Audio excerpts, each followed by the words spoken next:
Assalamualaikum warahmatullahi wabarakatuh. Saya Robi Abdau dari kelas TI 19 B1 jurusan Teknik Informatika Universitas Pelita Bangsa. Di video ini saya akan memenuhi tugas mata kuliah etika profesi, yaitu menjelaskan tentang tujuan kode etik profesi. Tujuan kode etik profesi.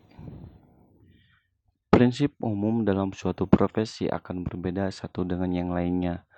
Hal ini disebabkan perbedaan adat, kebiasaan, kebudayaan, dan peranan tenaga ahli profesi yang didefinisikan dalam suatu negara tidak sama. Adapun yang menjadi tujuan pokok dari rumusan etika yang dituangkan dalam kode etik profesi adalah sebagai berikut. Yang pertama, standar-standar etika menjelaskan dan menetapkan tanggung jawab terhadap klien, institusi, dan masyarakat pada umumnya.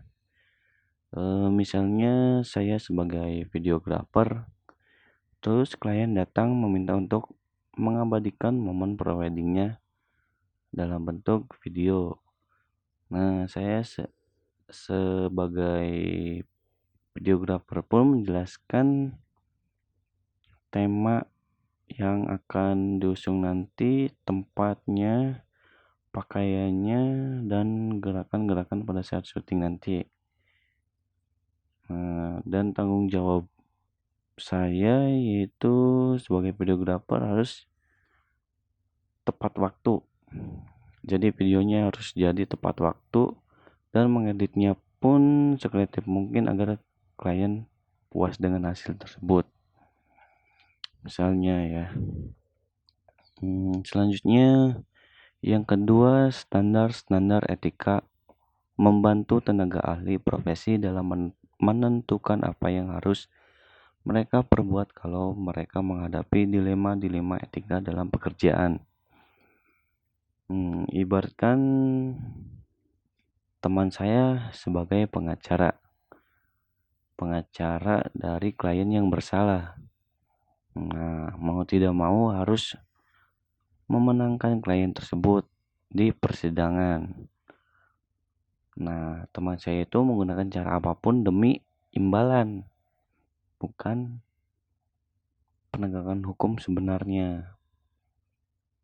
Nah, saya sebagai temannya atau sesama pengacara harus meluruskan hal tersebut karena sudah hampir melanggar kode etik tersebut. Gimana caranya? Yaitu mengobrol langsung dengan cara baik-baik. Oke.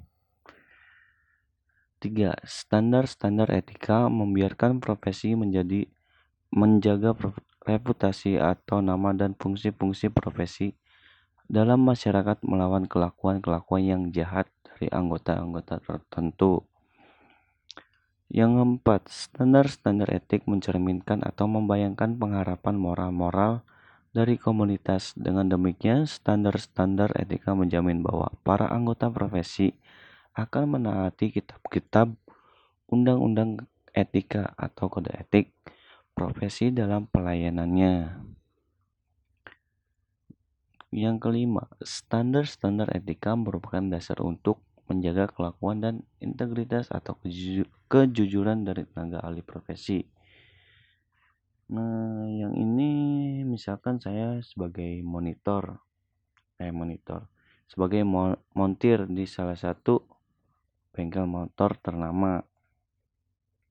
Misalnya, nah ada klien datang, nah ternyata motor klien itu ada kerusakan pada businya dan busi tersebut harus diganti.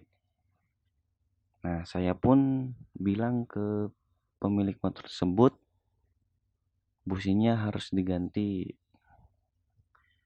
Tidak melebih-lebihkan kerusakannya. Intinya kita bilang apa adanya dan jujur. Oke, selanjutnya yang keenam, kode etik profesi adalah tidak sama dengan hukum atau undang-undang. Seorang ahli profesi yang melanggar kode etik profesi akan menerima sanksi atau denda dari induk organisasi profesinya. Nah, ini seperti yang tadi saya misalkan sebagai montir di salah satu bengkel. Nah, saya sebagai montir saling menghormati dengan montir lainnya. Nah, saya juga pun tidak boleh berkelahi sama montir. Misalkan berkelahi, nanti ada sanksi yang dikeluarkan oleh kebijakan bengkel motor tersebut. Oke, sekian penjelasan dari saya. Mohon maaf kalau ada kekurangan. Wassalamualaikum warahmatullahi wabarakatuh.